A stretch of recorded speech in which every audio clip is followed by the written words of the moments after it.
बिल्कुल सूनी-सूनी लग रही है। शेलिंग से पहले यहाँ क्या माहौल था? हमारा ये पूरा इलाका सूना है। आप देखें, ये बड़ा हँसता-बसता शहर है, बहुत खूबसूरत शहर है।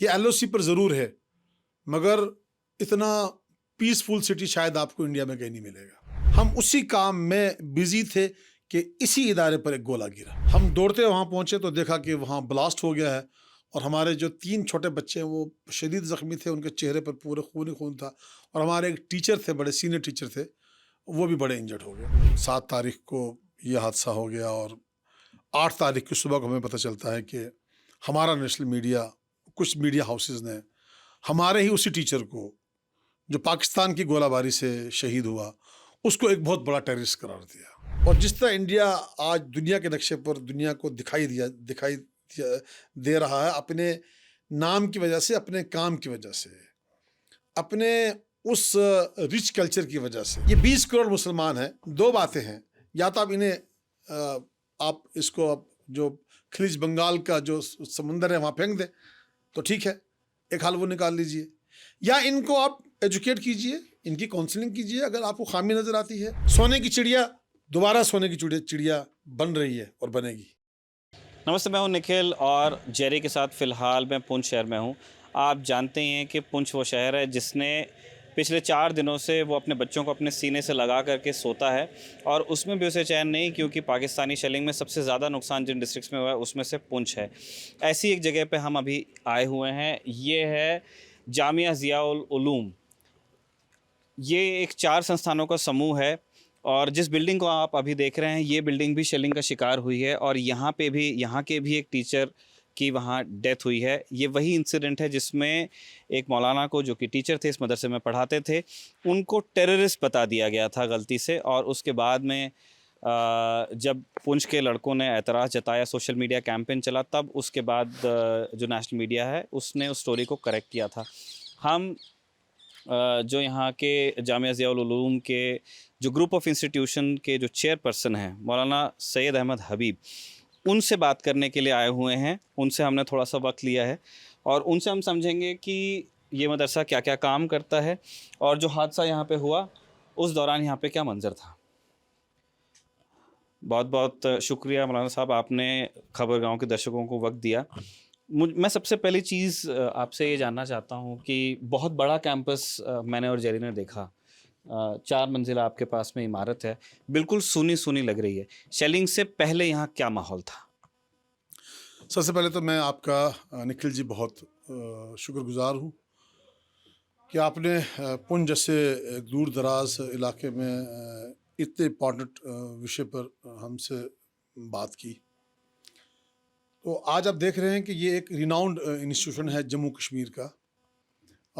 ये मदरसा है और जो धार्मिक एजुकेशन भी देता है और जो मॉडर्न एजुकेशन भी देता है। और ये जो इलाका है हमारा, और यहाँ पर इस इदारे की एक बड़ी क्रेडिबिलिटी है। यहाँ की तमाम लोग इस इदारे को बड़ी इज़्ज़त और कदर की निगाह से देखते हैं। जो आपने पूछा कि सोना सोना क्यों है, तो मैं ये कहूँगा सिर्फ इदारा नहीं, बल्कि इस वक्त हमारा ये पूरा इलाका सोना सोना है। हमारा ये पूरा इलाका सोना है। आप देखें, ये बड़ा हँसता बसता शहर है, बहुत खूबसूरत शहर है। ये एलओसी पर ज़रूर है, मगर इतना पीसफुल सिटी शायद आपको इंडिया में कहीं नहीं मिलेगा। लकीली ये ऊपर वाले की कृपा है कि 71 हुआ, 65 हुआ, 91 करगिल वार हुई। यहाँ पुंछ सिटी के बाहर तो शेलिंग होती रही, मगर पहली बार हिस्ट्री में हुआ कि जब पुंछ शहर टारगेट बना और पुंछ शहर में सिविल कैजुअल्टीज़ हुई और यकायक यहाँ के लोगों को यहाँ शहर छोड़ के भागना पड़ा। इस वक्त अगर आप अब हमारी सिटी में जाएंगे तो पूरी सिटी आपको सोनी सुनी मिलेगी, जैसे ही इदारा सोना सोना है। जिस दिन 6 तारीख को हमारे मुल्क ने जब ये ऑपरेशन शुरू किया, तो रात को हम सोए थे, सब चीज़ें एकदम से सब डेवलपमेंट हो गई। तो यहाँ हमारे जो कुल बच्चा जो रहा लगभग 1200 बच्ची जो है जो मेल फीमेल यहाँ हॉस्टल में रहते हैं। हमारे यहाँ 4 इंस्टीट्यूट हैं, 2 स्कूल हैं, 2 मदरसाज हैं।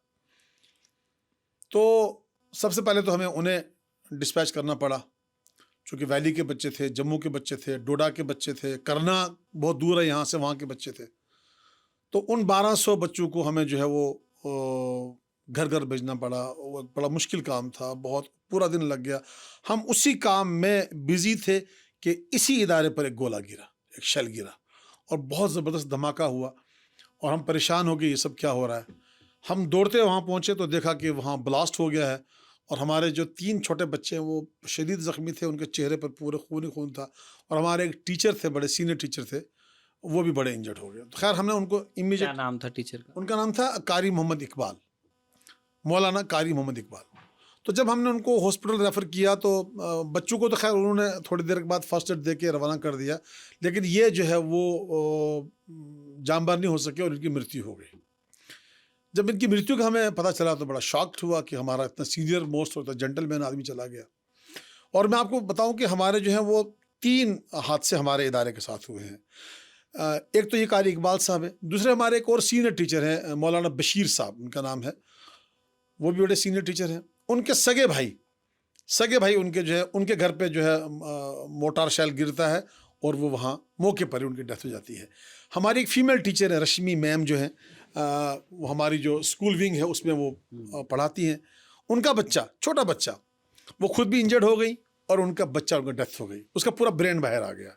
यानी हमारे इदारे के साथ 3 ट्रेजेडीज हुई। ये वही फैमिली है क्या जो पुंछ से जा रही थी जम्मू? यस, वो यहाँ से शिफ्ट हो रहे थे कि पुंछ सेफ नहीं है और यहीं करीब में ही बम गिरा और गाड़ी में वो मैडम रश्मि खुद भी जो है ज़ख्मी हो गई और उनका जो है लगभग 10 साल का प्यारा बेटा, वो भी उसकी ऑन स्पॉट डेथ हो गई।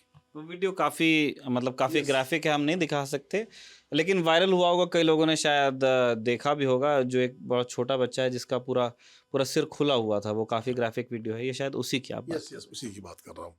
तो इस इदारे के साथ 3 ट्रेजेडीज हुई हैं। एक तो कारी इकबाल साहब खुद, उनकी डेथ हो गई। मौलाना बशीर साहब जो हमारे टीचर हैं, उनके भाई की डेथ हो गई। और हमारी जो फीमेल स्टाफ मेंबर थी मिसेस रश्मि, उनका बेटा जो है उसकी डेथ हो गई।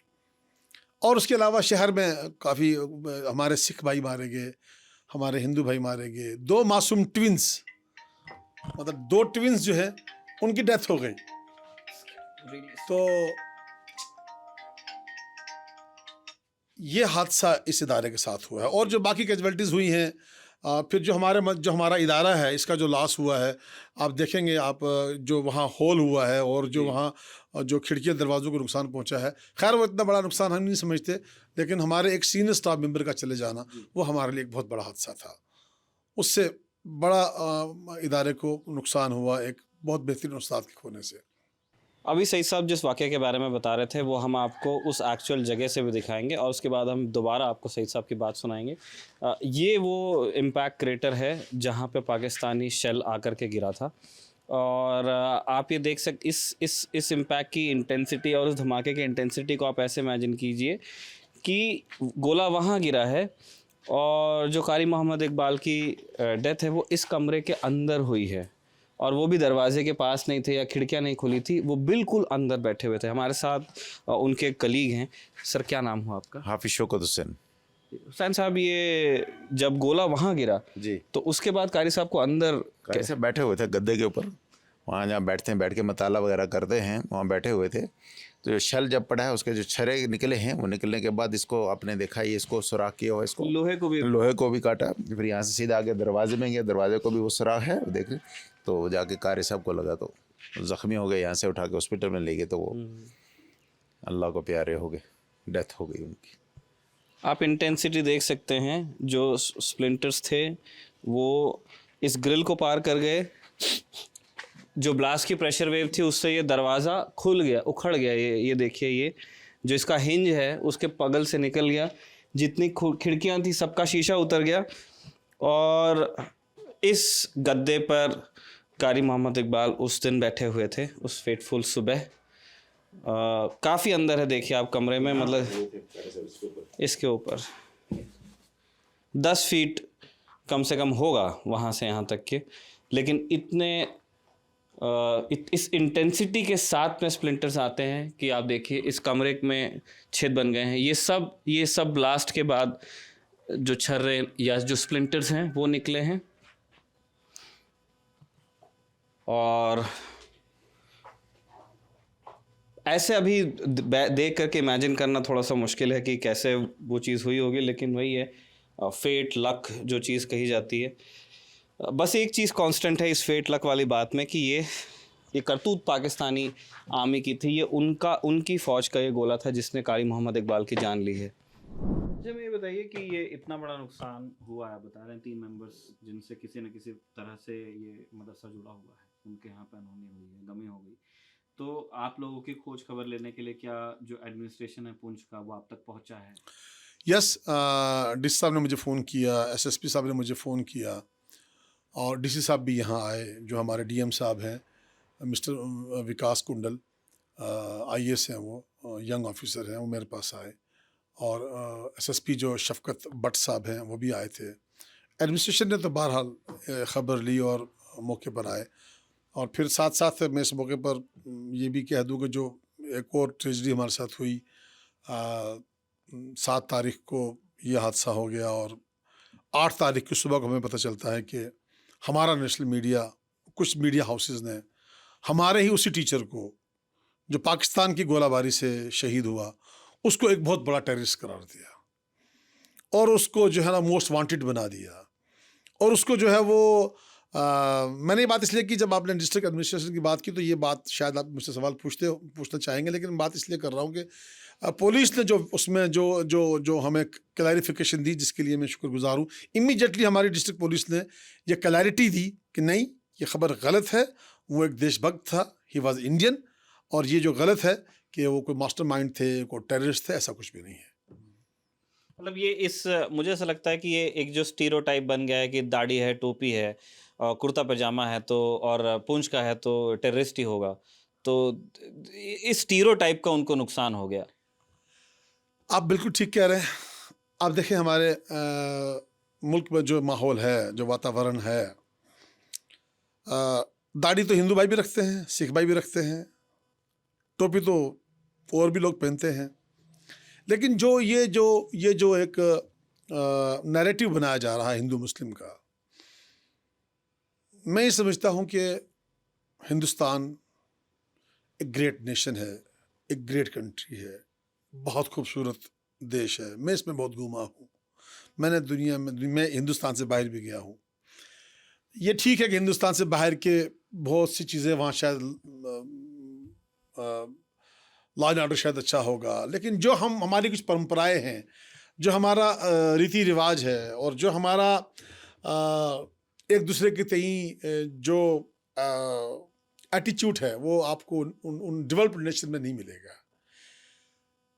इस खूबसूरत मुल्क को जिस पैटर्न पर ले जाया जा रहा है और जहां इंडिया आज खड़ा है और जिस तरह इंडिया आज दुनिया के नक्शे पर दुनिया को दिखाई दे रहा है, अपने नाम की वजह से, अपने काम की वजह से, अपने उस रिच कल्चर की वजह से, उसमें हिंदू मुसलमान का खेल ये लाभदायक हो सकता है temporary, but in the long run nation के लिए ये 20 करोड़ मुसलमान हैं। 2 बातें हैं, या तो आप इन्हें आप इसको जो खलीज बंगाल का जो समुंदर है वहाँ फेंक दें तो ठीक है, एक हाल वो निकाल लीजिए, या इनको आप एजुकेट कीजिए, इनकी काउंसलिंग कीजिए। अगर आपको खामी नज़र आती है, ये देशभक्त था, ये देशभक्त है, ये देशभक्त रहेगा। हाँ, कुछ एलिमेंट्स अगर कहीं भी हैं तो वो तो आप देखते हैं कि कितने ऐसे एलिमेंट्स हमने पकड़े जो आईएसआई के लिए या पाकिस्तान के लिए काम करते रहे, वो मुस्लिम नहीं थे। तो गंदे एलिमेंट्स तो हर जगह है। आप किसी 1-2 गंदे एलिमेंट्स की वजह से पूरी नेशन को दागदार कर दें, ये तो अच्छी बात नहीं ना है। ये तो एक घर को तबाह कर देने वाली चीज़ है। और ये इतनी बड़ी नेशन, इतना बड़ा मुल्क, इतना ग्रेट मुल्क, अगर इसमें ऐसा होगा, टोपी और दाढ़ी को देखकर ऐसा होगा। हम यहाँ एलओसी में बैठते हैं, हम पाकिस्तान से शायद 20 किलोमीटर दूर भी नहीं है, यहाँ की आर्मी, यहाँ की पुलिस, यहाँ की इंटेलिजेंस, उसको सब पता है कौन देशभक्त है कौन नहीं है। और जब आप उस डाटा पे जाएंगे तो आपको 99% लोग यहाँ देशभक्त मिलेंगे, मुल्क के साथ खड़े हैं। तो ये जो एक फोबिया बना दिया गया है, हमें फायदा देगा नुकसान देगा, इस बहस को छोड़ दीजिए। इतिहास बनता है, इतिहास टूटता है, इतिहास लिखा जाता रहेगा। जो जैसा करेगा इतिहास बड़ा ट्रांसपेरेंट होता है, वो आपको बख्शता नहीं है, मुझे बख्शता नहीं है। लेकिन हिंदुस्तान हज़ार सालों से कायम है, हिंदुस्तान हज़ार साल से कायम है। हिंदुस्तान की खूबसूरती, यहाँ कोई आया कोई गया, किसी ने हमले किए, किसी ने लूटा, सब हिस्ट्री में है, सब कागजों में है। वो जब तक ये संसार है, दुनिया है, वो लिखा हुआ है, उस सच को कोई मिटा नहीं सकता। लेकिन हिंदुस्तान खड़ा है, वहीं खड़ा जहां था। सोने की चिड़िया दोबारा सोने की चिड़िया बन रही है और बनेगी। शर्त यह है कि हम लोग एक झंडे तले देशवासी होकर एक दूसरे से मोहब्बत करें, प्यार करें। हाँ, अगर धर्मों का पालन करना करते रहिए, जाति का पालन करते रहिए। पॉलिटिकल अगर प्रायोरिटीज है तो ठीक है, फिर चलता रहेगा। बट अगर नेशन फर्स्ट है तो फिर आपको ये देखना पड़ेगा, ये जो कुछ भी हो रहा है, चाहे वो करप्शन है, चाहे वो जातिवाद है, चाहे वो कम्युनलाइजेशन है, जो कुछ भी है, ये मुझे भी नुकसान नहीं देगा, आपको निखिल जी आपको भी नुकसान नहीं देगा, लेकिन मेरे मुल्क को ही नुकसान देगा। ये आपने मुल्क के माहौल के ऊपर अपनी बात रखी। मुझे एक चीज़ again coming back to this institution, ये पूछनी थी कि आपने बताया कि बहुत बच्चे पढ़ते, सैकड़ों की तादाद में यहाँ पे बच्चे थे और उनको आपको भेजना पड़ा, और पेरेंट्स की भी मतलब उनके भी मन में ये बात रही होगी कि अगर पुंछ में ऐसा हो रहा है तो बच्चा घर पे रहे तो अच्छा है।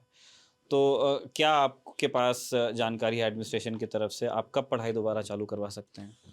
देखिए, सरकारी जितने भी स्कूल्स हैं, अब ये तो गवर्नमेंट की गाइडलाइन के मुताबिक ही चलना होगा। जब ये गवर्नमेंट अनाउंस करेगी तो फिर हम दोबारा अपना इदारा खोलेंगे। ये तो सरकार पर निर्भर करता है कि वो हालात पर नज़र सरकार की है, सरकार क्या फैसला देती है। तो सरकारी स्कूलों के साथ ही हमारे जो ये इदारे हैं ये भी खुल जाएंगे। क्योंकि मैंने इसलिए पूछा कि जैसे आपको पहले भी इन्होंने बताया कि पुंछ प्रॉपर के भी बच्चे हैं, लेकिन पुंछ के बाहर के भी बच्चे हैं, कश्मीर वैली के हैं, जम्मू के आसपास के बच्चे हैं, और जैसे आज खुलेगा तो शायद उन सारे बच्चों को आने में 1 हफ्ता लग जाएगा। तो ये काफ़ी बच्चों की पढ़ाई का नुकसान भी इसमें हो ही रहा है।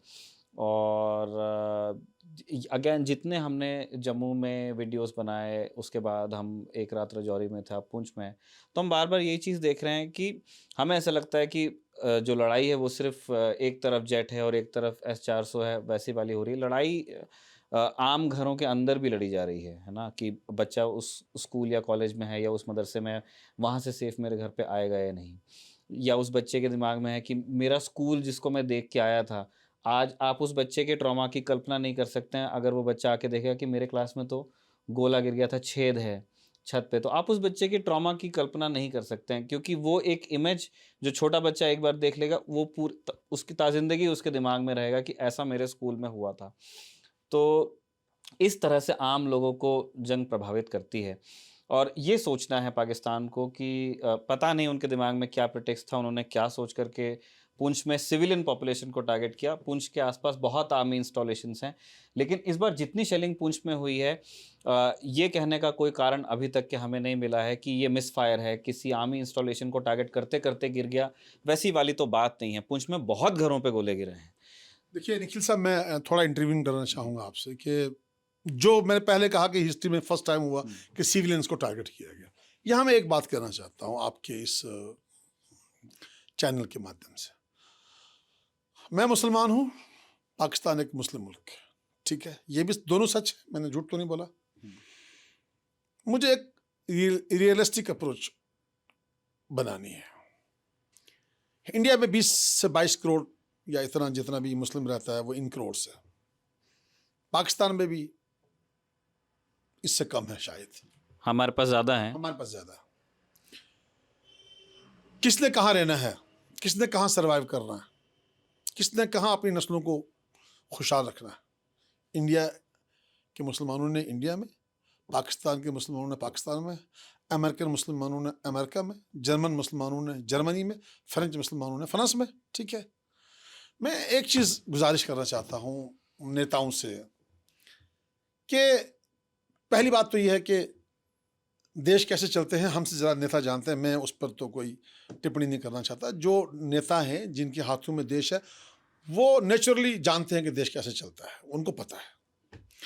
मैं पाकिस्तान की लीडरशिप से ये अपील, हम्बल रिक्वेस्ट करना चाहता हूँ कि प्लीज़, आपका मुल्क आज कहाँ खड़ा है, आज से 10 साल पहले कहाँ खड़ा था, 20 साल पहले कहाँ खड़ा था। दुनिया की तमाम नेशंस तरक्की कर रही है, ठीक है, दुनिया की तमाम नेशंस की करेंसी जो है वो स्ट्रांग हो रही है, उनका पासपोर्ट जो है वो मजबूत हो रहा है। हमारा पड़ोसी है, हमें उससे हमदर्दी है, ठीक है, वो खुशहाल हो, हम ये दुआ करते हैं।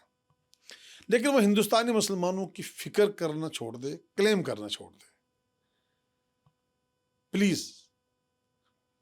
क्योंकि पिछले 3 दहाइयों में 3 डिकेड्स हमने देखा है, बहुत कुछ ऊपर नीचे हुआ, बहुत कुछ बदला, बहुत कुछ दिखाया गया, बहुत कुछ बेचा गया, बहुत माल बिका, लेकिन जो कुछ हुआ अल्टीमेटली उसका रिजल्ट आज हमारे सामने है।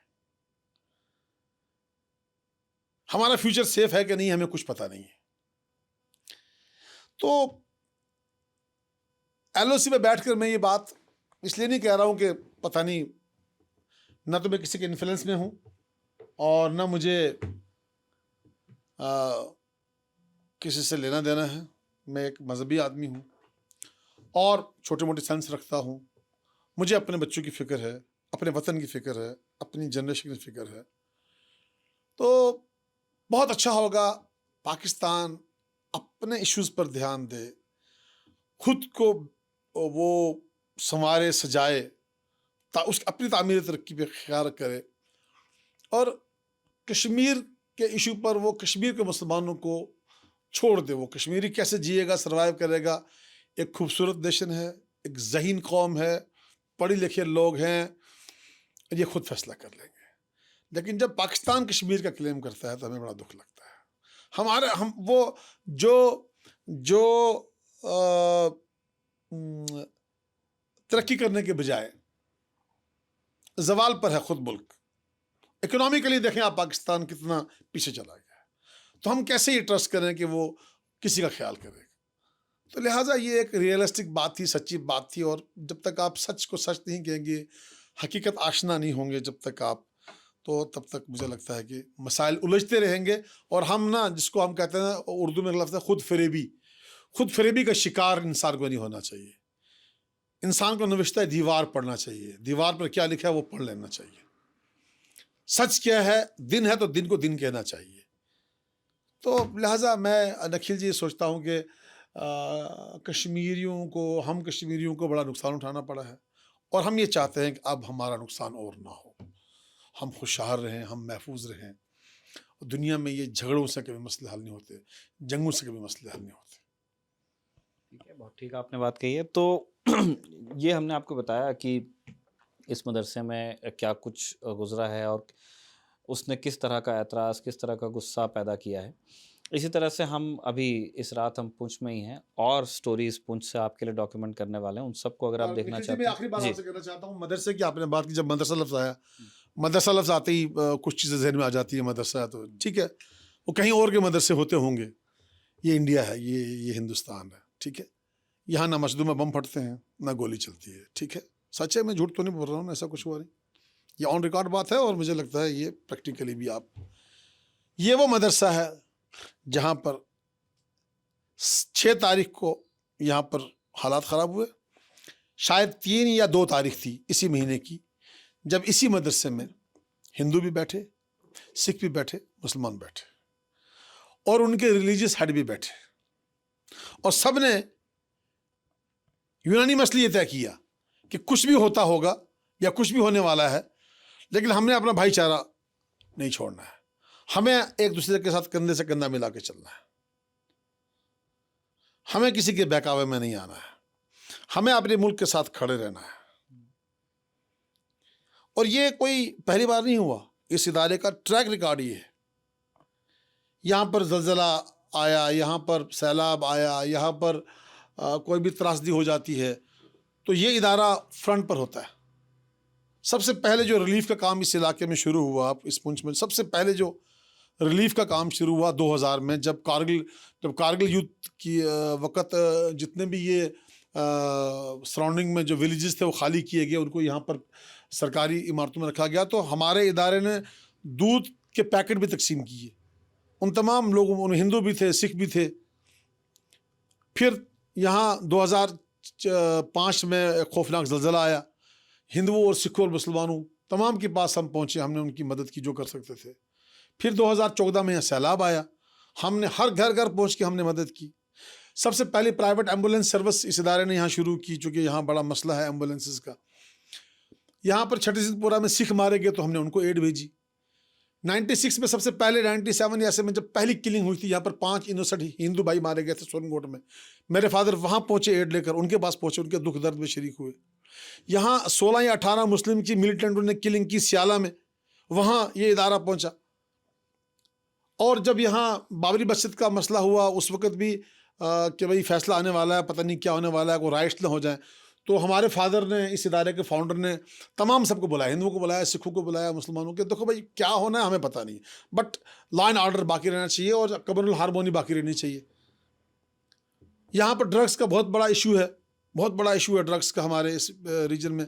तो अभी 1 साल पहले यहाँ हमने डिस्ट्रिक्ट एडमिनिस्ट्रेशन को यहाँ बुलाया और बहुत बड़ा प्रोग्राम किया हमने, और यूथ को बुलाया। उसमें हमने जो PRIs हैं हमने उनको बुलाया, जो पंच हैं, सरपंच हैं, DDC हैं, BDC हैं, उन लोगों को बुलाया। उसमें SSP साहब मौजूद थे कि भाई किस तरह से ड्रग्स को हमने ख़त्म करना है। तो एजुकेशन के साथ साथ जो वेलफेयर इश्यूज़ हैं उस पर भी इदारा, कम्युनल हार्मोनी का मसला हो या वेलफेयर इश्यूज़ हो, ये सब चीज़ों पर ये इदारा काम कर रहा है। और ये for the best interest of the nation कि हम सब इस LOC पर इकट्ठे रहें। तो मल्टीपल रोल्स हैं इस इदारे के। जहाँ पर ये इदारा धार्मिक है, वहाँ पर ये मॉडर्न भी है। जहाँ पर यहाँ बच्चे पढ़ते हैं वहाँ बच्चियाँ भी पढ़ती हैं। जहाँ पर ये एजुकेशन देता है वहाँ पर लोगों को हेल्प भी करता है, लोगों को जोड़ता भी है। तो और यहाँ के अगर आप यहाँ की सिटी में जाएंगे निखिल जी, यहाँ के हिंदू भाई से मिलेंगे, सिख भाई, अगर आप रैंडमली आप किसी से पूछेंगे इस इदारे के बारे में, आपको उन दोनों कम्युनिटी की बात कर रहा हूँ, मुसलमानों को छोड़ दीजिए, एक आदमी वो नहीं मिलेगा जो इस इदारे के बारे में नेगेटिव बोलेगा। एक आदमी इस पूरी, यहाँ पर लगभग 20-25 हज़ार हिंदू रहता है सिटी में, जहाँ तक मेरा तखमीना है। एक आदमी भी हिंदू और सिख अगर नेगेटिव बोल जाए, निखिल जी मेरा इंटरव्यू आप इसको आप ऑन एयर नहीं कीजिएगा। ये रेपुटेशन है इस इदारे की, और ये इस इदारे की बात भी नहीं है। मैं इस पुंछ की बात कर रहा हूँ, इस धरती की बात कर रहा हूँ। यहाँ चाहे आर्मी हो, चाहे फौज हो, चाहे एडमिनिस्ट्रेशन हो, चाहे इंटेलिजेंस, सबको पता है कि यहाँ पर कितना अच्छा वातावरण है। और इस चीज़ को आप प्रमोट कीजिए कि हिंदुस्तान का लास्ट कॉर्नर, हिंदुस्तान का आखिरी ज़िला, वहाँ पर हिंदू मुसलमान कितने प्यार से, मोहब्बत से रहते हैं और एक दूसरे का कितना ख्याल रखते हैं। मैं छोटा सा आखिरी वाक़या सुना के बात ख़त्म करता हूँ। आज से 20 साल पहले जब यहाँ मिलिटेंसी होती थी, उस वक्त रात को दरवाज़ा कोई नहीं खोलता था। सर्दियों की रात थी। यहाँ के एक बड़ी प्रोमिनेंट फिगर हैं KD बेनी साहब, बड़े राइटर हैं वो, उनका बड़ा यहाँ रेपुटेशन है सोसाइटी में। तो मेरे दरवाजे को उन्होंने नॉक किया रात को 4 बजे। तो मेरी मदर ने कहा सईद नहीं, आपने नहीं जाना है। नहीं, मैंने कहा मैंने आवाज़ पहचान ली है, ये KD बेनी साहब है, ये इस वक्त मेरे घर पे क्यों आए। जब मैंने दरवाज़ा खोला तो मैंने कहा बेनी साहब क्या बात है, आप इतनी रात? कहने लगे मेरी मदर सीरियस है और मुझे ब्लड चाहिए। मैंने कहा बेनी साहब विद इन 20 मिनट्स में आपके पास पहुँच रहा हूँ, आप पहुँचे। मैंने छाता निकाला, बारिश हो रही थी, मैं इस मदरसे में आया और 50 बच्चे हमने यहाँ से उठाए, लगभग 50 बच्चे, और हम सुबह 4:20 पे उनके हॉस्पिटल पहुँचे। हमने ब्लड तो मैच नहीं हुआ, वो अलग बात है।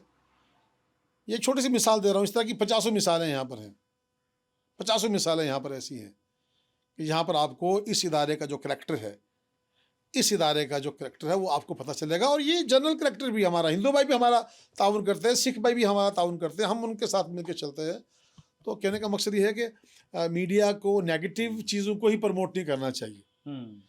हिंदुस्तान में बैठा हुआ तमिल हो या केरला का हो या दिल्ली का हो या गुजराती हो या कन्नड़ हो, कोई भी हो, उसे पता ही नहीं हिंदुस्तान में क्या हो रहा है क्या नहीं हो रहा है। ये देश कितना खूबसूरत है, कितना बड़ा है, इसमें क्या कुछ हो रहा है। आप आओ हमारे पास, हम दिखाएंगे आपको, हम दिखाएंगे आपको। मैं देख रहा था मेरे एक इंटरव्यू पर कमेंट्स में किसी ने लिखा कश्मीरी पंडित क्यों नहीं बचे अगर इतना अच्छा माहौल है। हम तो गले लगाना चाहते हैं, हमारे हवाले कर दो, सिविल सोसाइटी के हवाले कर दो, हम देखेंगे। दे दो हमें एक कमेटी बना दो सिविल सोसाइटी की, कश्मीरी पंडितों को लाना हमारी जिम्मेदारी है। मैं बड़ी बात नहीं बोल सकता, मैं सोसाइटी की बात कर रहा हूँ। हम हिंदू मुसलमान सिख मिल के हम कश्मीरी पंडितों को यहाँ लाएंगे, बसाएंगे। उनके बगैर हम अधूरे थे, अधूरे रहेंगे। वो हमारा इतना बड़ा लॉस हुआ इस नेशन का, कश्मीरी कौम का। कश्मीरी बहुत हमदर्द है, कश्मीरी बहुत मेहमान नवाज है। कश्मीरी ये जो आपने दाढ़ी टोपी की बात की वही कश्मीरी की बात हुई। क्या आपने कश्मीरी को कश्मीरी समझा? और आपने देखिए अब इंडिया में कितनी स्टेट्स में हमारे बच्चे मारे जा रहे हैं। एक बच्चा पढ़ रहा है, आप उसे मार रहे हैं उसके हॉस्टल में जाके, इसलिए कि मिलिटेंट्स ने, जो आपके भी दुश्मन है हमारा भी दुश्मन है, जो वही चाहता था जो हो रहा है। मिलिटेंट्स यही चाहता था जो हम कर रहे हैं।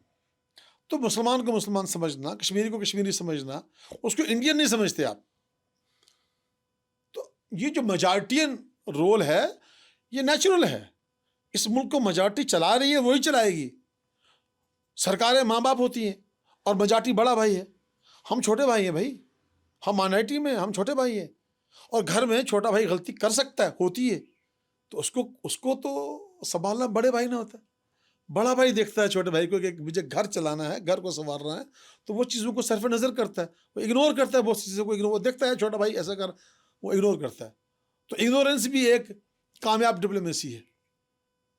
तो मैं अपनी सरकार से, अपने बुद्धिजीवियों से, अपने नेताओं से मैं अपील करता हूँ कि ये जो एक गलत इमेज क्रिएट की गई है, ये लॉस किसी का नहीं है, ये ग्रेट इंडियन नेशन का लॉस है। Thank you very much. ठीक है, तो इसी तरह की और वीडियो प्रेजेंटेशंस में आपको और पुंछ से कहानियाँ देखने को मिलेगी। अगर आप उन सबको देखना चाहते हैं तो आप खबरगांव के साथ बने रहिए।